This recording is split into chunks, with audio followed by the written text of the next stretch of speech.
आज हम देखेंगे पीवाईक्यूज। क्योंकि मेंस के लिए सबसे ज्यादा इंपॉर्टेंट कोई चीज है तो वो है पीवाईक्यूज। क्योंकि जो पहले क्वेश्चन आ चुके हैं उसी पे नए क्वेश्चंस भी उसी तरीके से फ्रेम होके आएंगे। इसलिए सबसे इंपॉर्टेंट हो जाता है पीवाईक्यूज। तो सबसे पहले स्टार्ट करते हैं ये question. Critically examine the process of appointment of advocate general and his functions in Uttar प्रदेश।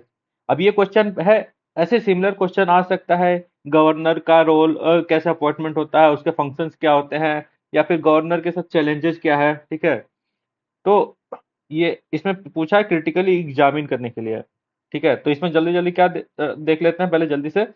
सबसे पहले है, अगर कोई भी कॉन्स्टिट्यूशनल बॉडी है और उसके बारे में पूछा जाता है तो सबसे पहले आपको कोई चीज मेंशन करना है, तो वो है आर्टिकल। कौन से आर्टिकल में है, तो आर्टिकल 165।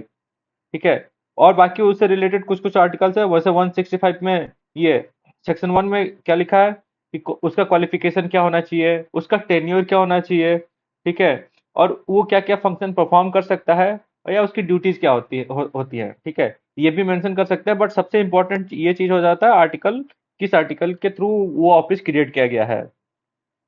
ठीक है, तो यहाँ पे पूछा क्या है कि प्रोसेस ऑफ अपॉइंटमेंट, अपॉइंटमेंट का प्रोसेस में क्या इश्यूज है, क्या पॉजिटिव्स है क्या निगेटिव्स है, वो लिखना है।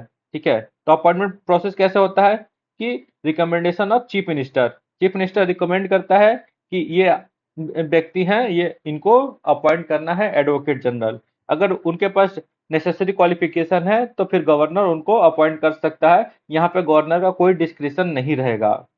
ठीक है, यहाँ पे जो जो एडवाइस है, जो रिकमेंडेशन है चीफ मिनिस्टर का, वो फाइनल है। क्वालिफिकेशन क्या होना चाहिए, हाई कोर्ट के जज का। अगर वो कोई व्यक्ति है वो एलिजिबल है हाई कोर्ट का जज बनने के लिए, तो फिर वो एडवोकेट जनरल बनने के लिए भी एलिजिबल है। फंक्शंस एंड ड्यूटीज ये दिया गया है, एक बार देख लेना इसको। ठीक है, क्या क्या है। लीगल एडवाइजर होता है गवर्नमेंट का, representation of state in the legal matters, कोई भी लीगल मैटर स्टेट का होगा तो वहां पे एडवोकेट जनरल रिप्रेजेंट करेगा, पीआईएल में रहेगा। फिर advisory role in legislative affairs, कोई भी वहां पे अगर लेजिस्लेटिव बॉडी है, वहां पे कोई लॉ बनाना है तो वहां पे एडवाइजरी रोल रहेगा। और स्टेट के अगेंस्ट कोई केस है तो उसमें अपियर करेगा, ये तो मेन रोल है। ठीक है, एक्स ऑफिशियल मेंबर है सब कमिटीज में, जैसे एस ए। ठीक है, स्टेट लीगल सर्विसेज अथॉरिटी हो गया, जैसे नेशनल लेवल पे नालसा होता है, स्टेट लेवल पे एसएलएसए होता है। ठीक है, अब आता है मेन जो क्वेश्चन का बॉडी है, क्रिटिसिज्म एंड चैलेंजेस क्या क्या है। तो political influence, obviously chief minister अपने मन से चूज करता है। तो ठीक है, तो अगर किसी व्यक्ति को चूज किया है तो वो लॉयल्टी देख के चूज करेगा, तो वहां पे पॉलिटिकल इन्फ्लुएंस रहेगा ही रहेगा। फिर लैक ऑफ ट्रांसपेरेंसी, क्योंकि यहाँ पे कैसे सिलेक्शन हो रहा है किसी को नहीं पता। चीफ मिनिस्टर ने बोल दिया कि इसको सेलेक्ट करना है तो इसको सेलेक्ट करना है। फिर आता है कॉन्फ्लिक्ट ऑफ इंटरेस्ट, क्योंकि वो व्यक्ति चीफ मिनिस्टर द्वारा चूज किया वो गया है, मतलब वो रूलिंग पार्टी के द्वारा चूज किया गया है, तो रूलिंग पार्टी है जो गवर्नमेंट इन पावर है, तो उसकी जरूरतों को फुलफिल करने के लिए वो काम करेगा। ठीक है, तो यहाँ पर कॉन्फ्लिक्ट ऑफ इंटरेस्ट आ जाएगा। फिर क्या है, जो टेन्योर के और जॉब सिक्योरिटी है, ये सबसे बड़ा चैलेंज है।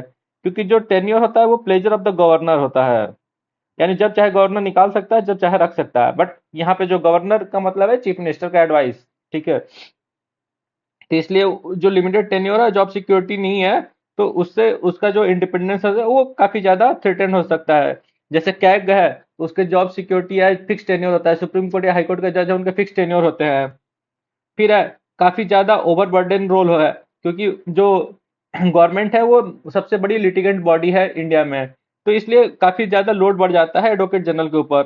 फिर आ जाता है प्रोफेशनलिज्म वर्सेस पॉलिटिकल इन्फ्लुएंस, कि अगर वो कोई चीज है तो ये अगर स्टेट की तरफ लॉयल्टी दिखाए या फिर जो गवर्नमेंट इन पावर है उसकी तरफ लॉयल्टी दिखाए, तो यहाँ पे वो एथिकल चैलेंज आ जाता है।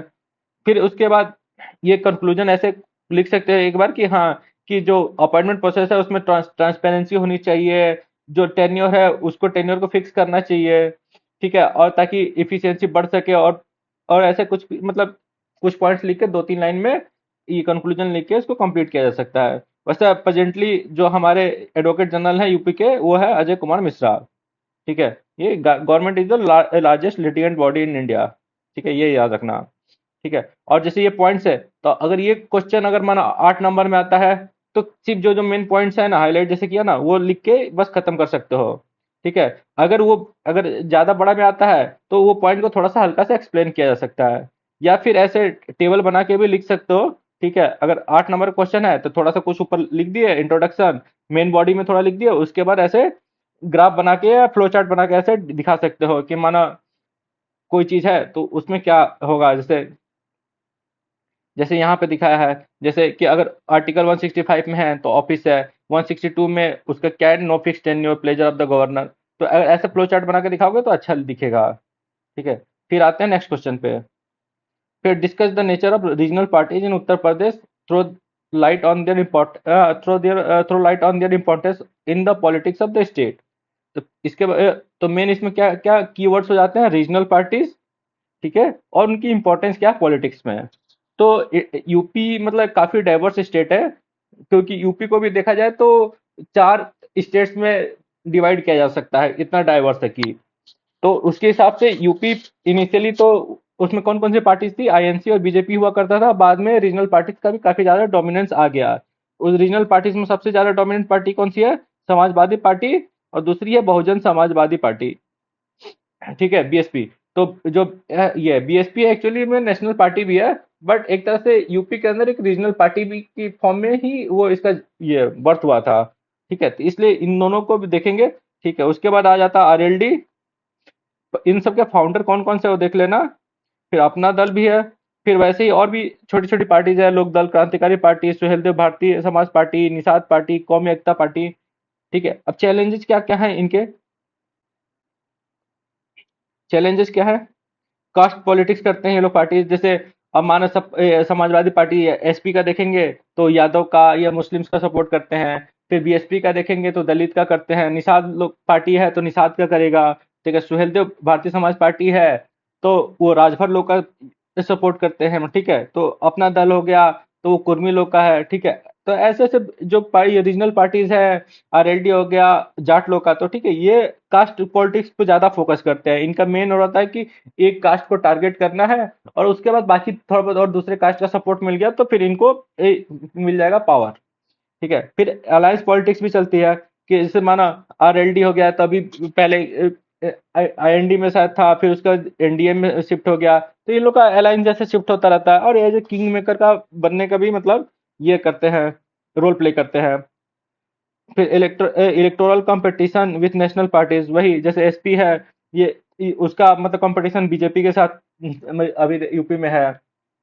फिर वही है रोल ऑफ आइडेंटिटी पॉलिटिक्स, तो वही एक रीजनल जो पार्टीज होती हैं वो उन एक पर्टिकुलर मतलब एक छोटे कम्युनिटी को रिप्रेजेंट करते हैं, और उनका मतलब आइडेंटिटी पॉलिटिक्स पे ज्यादा फोकस रहता है कि जैसे कि हाँ अब आरएलडी का लेंगे तो हाँ वेस्टर्न यूपी में ज्यादा उनका दबदबा रहता है, या फिर जाट जो कम्युनिटी है उनको रिप्रेजेंट करने का फोकस करते हैं। फिर वैसे ही अगर मतलब अगर यूपी के बाहर देखे तो जैसे शिवसेना कहा गया तो मराठी लोग को ये हाँ कि हम मराठी लोगों को सपोर्ट करते हैं, या फिर मराठी लोगों की आइडेंटिटी हमारी आइडेंटिटी है। फिर सन ऑफ द सॉइल भी बोल सकते हो, son of the soil movement. ठीक है, तो ये सब चीजें मतलब काफी ज्यादा मतलब चैलेंज पोज करती है। एक तो स्टेट की सेफ्टी पे भी ये करते हैं, और फिर जो स्टेट के अंदर डिवीजन है उसको बढ़ाते भी है। बट कुछ फॉर्म में ये है कि डेमोक्रेसी को ये स्ट्रेंथन भी करते हैं, क्योंकि अगर कोई कम्युनिटी है जो ठीक से रिप्रेजेंटेड नहीं है तो उसको ये रिप्रेजेंटेशन दिलाने में भी काफी ज्यादा पॉजिटिव रोल प्ले करते हैं। फिर आता है next question, describe the major stages in the formulation of gram panchayat development plan in Uttar Pradesh. तो जैसे भी ग्राम पंचायत का मेंशन आएगा तो सबसे पहले हमको मेंशन करना है 73rd कॉन्स्टिट्यूशनल अमेंडमेंट एक्ट 1992। उसके आगे क्या क्या लिख सकते हो कि क्या क्या स्टेप्स होते हैं, प्रिपरेशन एंड अवेयरनेस, क्योंकि अगर लोगों को पता ही नहीं होगा उनके राइट्स क्या है, या फिर उनको डेवलपमेंट कैसे करना है, क्या करना प्रोसेस, तो फिर कोई मतलब ही नहीं बन जाता है एक्ट का। ठीक है, तो इसलिए प्रिपरेशन एंड अवेयरनेस, फिर training of Panchayati members and officials, फिर उसके बाद formation of GPDP planning committee है, उसके मेंबर्स कौन कौन से होते हैं ये देख लेना। ठीक है, फिर वही, और इसमें सबसे ज्यादा इंपॉर्टेंस फोकस दिया जाता है जो वल्नरेबल या मार्जिनलाइज्ड ग्रुप्स है उनको, सब वुमेन हो गया, शेड्यूल कास्ट हो गया, शेड्यूल ट्राइब हो गया। ठीक है, फिर नीड्स असेसमेंट और बेसलाइन सर्वे किया जाता है ताकि डाटा कलेक्ट किया जा सके कि यहाँ पे क्या जरूरत है, क्या कमी है, क्या एक्स्ट्रा है। ठीक है, फिर होता है कंसल्टेशन विद द कम्युनिटी, कोई कम्युनिटी को क्या चाहिए उनसे पूछा जाता है कि हाँ ठीक है, अगर यहाँ पे रोड चाहिए, ओके, यहाँ पे ये चाहिए, यहाँ पे नल चाहिए, यहाँ पे ये प्रॉब्लम है, तो वो इशू को भी आइडेंटिफाई किया जाता है उनसे, ताकि कंसल्टेशन करके ही करेंगे, तो ताकि डेमोक्रेसी का जो बेसिक कॉन्सेप्ट है वो स्ट्रेंथन होगा इससे। ठीक है, तो ये गांधीयन फिलोसफी और डेमोक्रेसी के जो बेसिक कॉन्सेप्ट है उसको स्ट्रेंथन करने की फोकस करता है ये। वही, और सबसे ज्यादा ये है कि वल्नरेबल और मार्जिनलाइज्ड लोग हैं उनको भी मतलब इसमें मौका मिलता है काम करने का, उनको भी मिलता है अपॉर्चुनिटी, ताकि वो भी मतलब खुद को स्ट्रेंथन कर पाए। तो इसीलिए रिजर्वेशन भी दिया जाता है SC ST या वुमेन को इसमें। फिर बट वही है कि वुमेन से रिलेटेड एक और इशू आ जाता है, सरपंच पति वाला। ठीक है, तो कहीं भी पंचायती राज में आए तो एक बार वुमेन और सरपंच पति का इशू भी मेंशन कर सकते हो। ठीक है, बट इस क्वेश्चन में नहीं पूछा है, बट हाँ नेक्स्ट और इससे रिलेटेड पंचायती राज से रिलेटेड दूसरे क्वेश्चन होगा, चैलेंजेस या कुछ होगा तो उसमें मेंशन कर सकते हैं। ठीक है, इसके लिए अभी गवर्नमेंट भी कुछ कुछ पॉलिसी बना रही है कि जहाँ पे सरपंच पति अगर एक्टिव पाया गया तो फिर उसके अगेंस्ट एक्शन लिया जाएगा। ठीक है, फिर formulation of draft GPDP plan हो गया। ठीक है, इतना नहीं लिखना है, तो ये एक्स्ट्रा मतलब डाटा दिया गया है कि अगर इसमें से कुछ भी तुमको याद रहा तो भी तुम्हारा आंसर अच्छे से बन जाएगा। ठीक है, बस ये जो हेडिंग्स है, अगर छोटा आंसर है तो हेडिंग्स लिखना है, अगर थोड़ा बड़ा मतलब 12 मार्क्स का रहेगा तो थोड़ा सा उसको हल्का सा एक्सप्लेन कर देना है या फिर उसके एग्जाम्पल्स डाल देने हैं।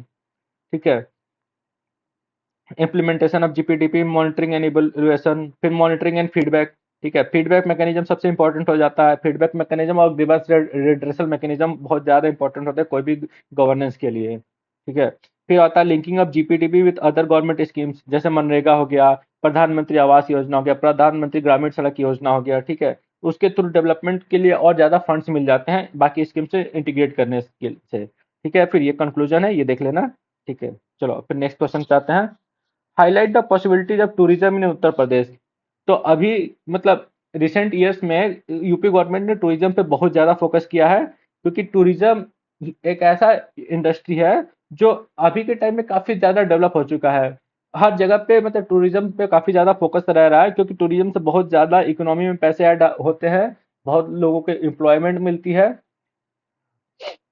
तो हाँ, तो कौन कौन से टाइप के टूरिज्म यूपी में फोकस किया जाता है, और मतलब उसमें क्या क्या एरियाज है, जैसे हेरिटेज एंड हिस्टोरिकल टूरिज्म में तो ताजमहल है, वर्ल्ड के 7 वंडर्स में से आता है, वर्ल्ड फेमस है, सब लोग आते हैं, कोई भी फॉरेनर आता है तो एक बार ताजमहल तो जाता ही जाता है। तो इसलिए ताजमहल काफी इंपॉर्टेंट हो जाता है हेरिटेज एंड हिस्टोरिकल टूरिज्म में। आगरा का फोर्ट हो गया, फतेहपुर सीकरी हो गया, वाराणसी में हो गया जैसे काशी विश्वनाथ टेम्पल, ये भी हिस्टोरिकल मॉन्यूमेंट है। फिर सारनाथ का धार्मिक स्तूपा हो गया।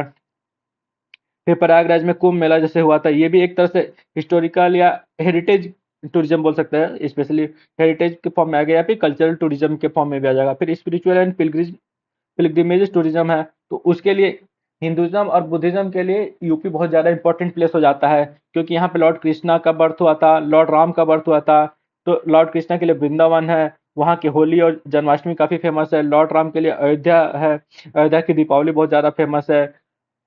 फिर अभी जो राम टेम्पल बन चुका है अयोध्या में, तो वहां पे कितने ज्यादा लोग विजिट करने आते हैं। फिर बुद्धिस्ट अगर देखा जाए तो सारनाथ, कुशीनगर, लुम्बिनी, ये सारा मतलब लुम्बिनी तो नेपाल में है, बट एक आसपास के एरिया में, रीजन में ही है, काफी ज्यादा क्लोज प्रॉक्सिमिटी में है, तो इसलिए एक बुद्धिस्ट सर्किट बनाया जा रहा है, ताकि अगर कोई बुद्धिस्ट टूरिस्ट आए तो सारी जो ये भगवान बुद्ध से रिलेटेड जितनी जगह है सब पे जाके विजिट कर पाए। फिर आता है eco tourism and wild life tourism. फिर इको टूरिज्म में ये दुधवा नेशनल पार्क है यूपी में, वो काफी फेमस है। फिर बाकी ऐसे बाकी वाइल्ड लाइफ सेंचुरीज और वेटलैंड्स हैं, जैसे सुर सरोवर बर्ड सेंचुरी हो गया, Chandraprabha wild life sanctuary हो गया, समस्ती रिजर्व फॉरेस्ट हो गया, ये प्रयागराज है, इलाहाबाद मत लिखना। कैलाश देवी सेंचुरी हो गया, राजस्थान बॉर्डर। फिर आता है एडवेंचर टूरिज्म, वो उसके लिए यूपी में उतना ज्यादा स्कोप नहीं है, बट थोड़ा बहुत है, जैसे विंध्याचल रेंज में हो गया, ट्रेकिंग के लिए जा सकते हैं। बोटिंग करना है तो वाराणसी में या फिर प्रयागराज में जा सकते हैं। ठीक है, वाइल्ड लाइफ सफारीज के लिए भी जा सकते हैं, वही दुधवा हो गया, फिर बहुत सारे जो वाइल्ड लाइफ सेंचुरीज हैं उसमें जा सकते हैं। फिर कल्चरल एंड फेस्टिवल टूरिज्म हो गया, अभी कुंभ मेला सक्सेसफुली ऑर्गेनाइज हुआ था, जिसमें बताया ही था कि 1.2 लाख करोड़ से लेके 1.5 लाख करोड़ तक एस्टिमेटेड अमाउंट है, कि जो कि यूपी की इकोनॉमी में ऐड हुई है। तो ये बहुत ज्यादा इंपॉर्टेंट हो जाता है, सोचो कितना बड़ा अमाउंट है ये। ठीक है, फिर होली इन वृंदावन काफी फेमस है, लोग जाते हैं, रील्स बनाते हैं। फिर कथक डांस है, क्लासिकल म्यूजिक है लखनऊ में। और लखनऊ घराना, बनारसी घराना, ठीक है। हैंडीक्राफ्ट्स एंड ट्रेडिशनल आर्ट्स है यूपी में, ये सब ये one one district one product के थ्रू भी आता है ये, ठीक है, हैंडीक्राफ्ट्स एंड ट्रेडिशनल आर्ट्स। फिर ताज महोत्सव आगरा में होता है, ठीक है। फिर रिलीजियस एंड हेरिटेज सर्किट्स क्या कौन कौन से हैं? रामायण एंड महाभारत सर्किट, क्योंकि रामायण से रिलेटेड बहुत सारे प्लेसेस यूपी में एग्जिस्ट करते हैं, जैसे राम की जन्मभूमि ही यूपी में है, अयोध्या, पूरा अयोध्या कांड जो होता है पूरा यूपी में ही एग्जिस्ट करता है। फिर ठीक है, महाभारत से रिलेटेड बहुत सारे प्लेसेस हैं यूपी में, जैसे मथुरा हो गया, हस्तिनापुर हो गया, ठीक है। फिर कुलिनरी टूरिज्म है, यूपी तो खाने के लिए बहुत ज़्यादा फेमस है ही, कबाब्स, बिरयानी, स्वीट डिशेस, पेठा, गुजिया, ठीक है। तो यूपी में खाने की पूरी डिशेस है, तो इसलिए स्ट्रीट फूड भी यूपी के काफ़ी ज़्यादा फेमस है। तो ये सारी चीज़ें मेंशन किया जा सकता है टूरिज्म के लिए, ठीक है। फिर उसके बाद कंक्लूजन लिख दोगे, एक कंक्लूजन अच्छे से लिख दो, क्योंकि कंक्लूजन बहुत ज़्यादा इंपॉर्टेंट होता है, क्योंकि अगर अच्छा कंक्लूजन होगा तो तुम्हारा जो बॉडी है उस पर एक तरह से अच्छा, क्या बोलते हैं, अच्छा मसाले जैसे काम करेगा और पूरा उसको मतलब अच्छे फिनिशिंग टच दे देगा, ठीक है। फिर आता है कि explain the security challenges in the border areas of Uttar प्रदेश।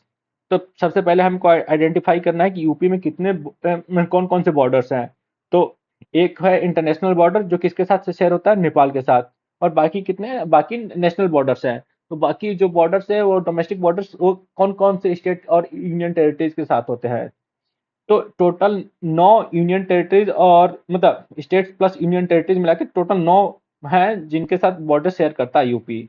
एक बार मैप में देख लेना कौन कौन से वो स्टेट्स और यूनियन टेरिटरीज है जिनके साथ बॉर्डर शेयर करता है, ठीक है। तो यूपी में कौन कौन से, अगर इतने सारे स्टेट्स और ये एक कंट्री के साथ भी बॉर्डर शेयर करता है तो क्या क्या चैलेंजेस होंगे। तो सबसे आता है टेररिज्म एंड एक्सट्रीमिज्म। ये नेपाल के साथ, जो टेररिस्ट हैं वो नेपाल से यूपी में एंटर कर जाते हैं, क्योंकि जो बॉर्डर है वो पोरस बॉर्डर है। और बाकी जो माओइस्ट हैं वो लोग भी नेपाल से आ जाते हैं, और या फिर नीचे से जो छत्तीसगढ़ है, झारखंड के साथ जो बॉर्डर है यूपी का, वहां से भी एंटर कर जाते हैं सोनभद्र और मिर्जापुर जैसे डिस्ट्रिक्ट्स में। ये एक हो गया। और आईएसआई जो है वो क्या करता है कि पहले डायरेक्टली इंडिया के साथ जो इंडिया पाकिस्तान का बॉर्डर उसके थ्रू एंटर करते थे, बट वहां पे जब सिक्योरिटी एजेंसीज ने अपना टाइट कर दिया है सर्वेलेंस, तो अब क्या करते हैं, वो नेपाल के थ्रू इंडिया में एंटर करने की कोशिश करते हैं। तो नेपाल में भी बहुत सारे उन्होंने अपना टेररिस्ट ग्रुप्स बना रखा है, जो वहां पर ट्रेनिंग लेते हैं और उसके बाद फिर इंडिया में एंटर कर जाते हैं। फिर आता है दूसरा challenge, smuggling and cross border crime. जैसे यूपी में क्राइम किया, फिर जैसे पुलिस पकड़ने गई नेपाल भाग गए, ठीक है, या फिर यूपी में क्राइम करके बिहार भाग गए। तो यही होता है। तो यहाँ पे एक क्रॉस बॉर्डर क्राइम है, फिर दूसरा स्मगलिंग, जैसे गांजा, हीरोइन या पॉपी सीड्स हो गए। ये वही पॉपी सीड से ही हीरोइन बनता है, ठीक है। तो ये सब चीजें क्या करते हैं, नेपाल से लाते हैं यूपी में, फिर यूपी से बाकी स्टेट्स में मिलाकर डिस्ट्रीब्यूट करते हैं, या फिर दूसरे स्टेट से लाके यूपी में बेच रहे हैं, या फिर यूपी से दूसरे स्टेट में बेच रहे हैं, ठीक है। तो ये स्मगलिंग हो गया। फिर ह्यूमन ट्रैफिकिंग का भी काफी ज्यादा एंगल रहता है। फिर होता है बॉर्डर डिस्प्यूट्स एंड टेंशन है, जैसे अब मानो कोई स्टेट है, दो दो स्टेट के बीच में रिवर बह रही है, जैसे अगर यूपी बिहार का ही देखें तो बीच में बाउंड्री जो बनता है गंगा रिवर से बनता है, ठीक है, और कहीं कहीं घाघरा रिवर से बनता है। तब क्या रिवर्स थोड़ा अपना कोर्स चेंज करती हैं, फिर अगर कोर्स चेंज कर ली तो फिर क्या होगा कि कोई गांव है पहले जो बिहार में आता था यूपी में आएगा, या फिर पहले यूपी में आता था बिहार में चला जाएगा। तो फिर क्या होता है, इससे बॉर्डरिंग डिस्प्यूट्स क्रिएट होते हैं। फिर वैसे ही उत्तर प्रदेश उत्तराखंड का बॉर्डर इशूज थोड़ा बहुत रहता है, बट उतना ज्यादा नहीं है जितना नॉर्थ ईस्ट में या फिर बाकी साउदर्न स्टेट्स में देखने को मिलेगा। उतना ज्यादा डिस्प्यूट नहीं होता, बट हाँ थोड़ा बहुत है डिस्प्यूट। फिर आता है cross border migration and demographic changes. वही कि अगर माने यूपी से दूसरे स्टेट में लोग जा रहे हैं, या फिर दूसरे स्टेट से यूपी में आके बस जाते हैं, तो फिर वो एरिया का क्या डेमोग्राफिक्स चेंज हो जाता है। तो फिर वहां पे थोड़ा बहुत कॉन्फ्लिक्ट स्टार्ट हो जाता है। फिर जैसे बांग्लादेश से रोहिंग्या हो गए, रोहिंग्या हो गए, या बांग्लादेश इलीगल बांग्लादेशी माइग्रेंट्स हो गए। जैसे नोएडा में तुमको बहुत सारे इलीगल बांग्लादेशी माइग्रेंट मिल जाएंगे। एक बार में तो इशू भी हुआ था कि कोई कॉलोनी में अटैक कर दिया था बांग्लादेशी लोगों ने, ठीक है। तो उसकी वो भी चैलेंज एक रहता है। फिर presence of border security forces and infrastructural challenge. अब मानो क्योंकि जो हमारा नेपाल के साथ बॉर्डर है वो पोरस बॉर्डर है, या फिर जो स्टेट्स के भी बॉर्डर है तो रिवर के बॉर्डर बने हुए हैं, तो वहाँ पे रिवराइज आइलैंड्स भी हैं। तो वहाँ पे भी मतलब वहाँ पे क्या होता है, वहाँ पुलिस पहुंच ही नहीं पाती है, ठीक है। तो वहाँ पे भी मतलब काफी ज्यादा क्राइम होते रहते हैं। तो इसलिए इंफ्रास्ट्रक्चरल चैलेंज और मतलब बॉर्डर सिक्योरिटी फोर्सेज का प्रेजेंस भी ये इशू है, क्योंकि हर जगह तुम इतना लंबा बॉर्डर है, नेपाल के साथ लगभग 600 किलोमीटर के आसपास का बॉर्डर है। तो बताओ इतने लंबे बॉर्डर पे हर जगह पे आप ये सेना को तैनात नहीं कर सकते हो। वैसे नेपाल बॉर्डर पे एसएसपी रहता है, जिसको सशस्त्र सीमा बल बोलते हैं। फिर आता है और क्या इशू, कम्युनल टेंशन और बॉर्डर इश्यूज। वही है कि जो बॉर्डरिंग एरियाज है तो वहाँ पे जो पॉपुलेशन है उनको इन्फ्लुएंस करना इजी होता है, उनके पास आर्म्स पहुंचाना इजी होता है। जैसे मुजफ्फरनगर हो गया, अलीगढ़ हो गया, तो ये सब एरिया में हमेशा दंगे दंगे भी देखने को मिलते हैं। फिर आता है फ्लड से नेचुरल डिजास्टर। इसमें सबसे ज्यादा इंपॉर्टेंट आ जाता है वो ये नेपाल का। नेपाल के डैम्स क्या करते हैं, जब से मानसून सीजन आता है, जब उनके यहाँ बहुत ज्यादा बारिश हो जाती है तो वो क्या करते हैं, वाटर को रिलीज कर देते हैं। वो अब वाटर क्या होता है, नीचे एरियाज में आके, चाहे यूपी हो गया या बिहार हो गया, वहां पे आके फ्लडिंग क्रिएट कर देता है। फिर होता है डेवलपमेंट एंड सिक्योरिटी चैलेंजेस। क्योंकि जो बॉर्डरिंग एरियाज हैं वहाँ पे काफी कंफ्यूजन रहता है कि वो किस एरिया में आता है, तो उन पे ज्यादा उतना फोकस भी नहीं किया जाता, और फिर वहाँ पे डेवलपमेंट नहीं होता। अब डेवलपमेंट नहीं होगा तो लोगों को गुस्सा आएगा, या फिर लोग लोग दूसरे चीजों में फोकस करना स्टार्ट कर देंगे, जैसे क्राइम्स भी बढ़ जाते हैं। तो इससे illegal activities, trafficking, extremist ideology, ये सब बॉर्डरिंग एरियाज में देखे जाते हैं। फिर आता है जियो पॉलिटिक्स और डिप्लोमेटिक रिलेशन का इशू क्या होता है। जैसे नेपाल है, नेपाल के साथ इंडिया के बीच में रिलेशन काफी खराब हो गए थे। और जो ये केपी ओली है, वो चाइना के साथ नजदीकी बढ़ा लिया था काफी, और इंडिया एंटी इंडिया एक्टिविटीज को प्रमोट कर रहा था, इंडिया के अगेंस्ट स्टेटमेंट्स दे रहा था।